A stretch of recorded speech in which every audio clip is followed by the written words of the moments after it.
This Sunday, American football fans will gather to watch the biggest matchup of the year, the Super Bowl. The game will be played just outside of New York City. Hundreds of thousands of visitors are already heading to the surrounding area. But as Neda Tawfik reports, there may be a dangerous downside.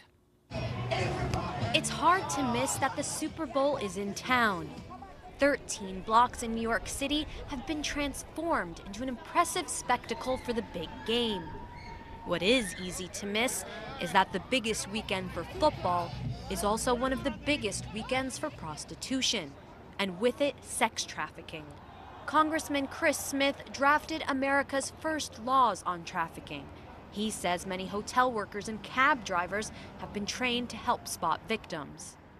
The Super Bowl, like the Olympics, like the World Cup, becomes a magnet for the traffickers who bring large numbers of women and young girls to the venue, and particularly the areas near it, like hotels, and they then advertise very aggressively for a good time. One of them is even a Super Bowl special. They're selling a woman as if she's a Super Bowl special. I think that's hideous and absurd, but it's happening.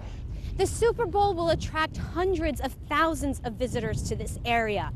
But in the shadows of this huge event, there's a real concern that some may try to exploit the vulnerable.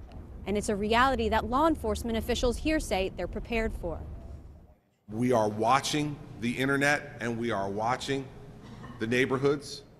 New Jersey's Governor Chris Christie says over the last year, his state has dedicated more resources to investigating possible cases of trafficking. And leading up to the game, undercover police will be following potential leads. There has been a huge uptick in the number of web pages and solicitations. And in fact, they all say, Super Bowl, call me, I'm available, here's my hours, and you get a phone number and you call them and they come to your hotel room. When they arrive at the hotel room, there will be a good chance we will be there. Nobody was there for Chandra Wawarunto.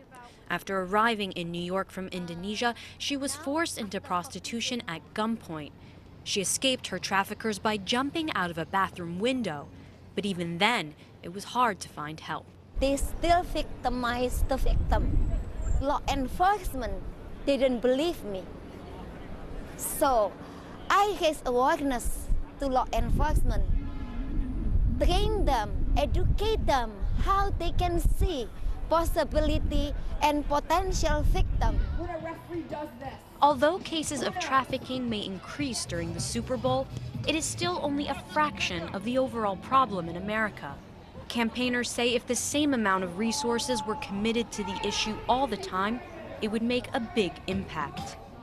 Neda Tawfik, BBC News, New York.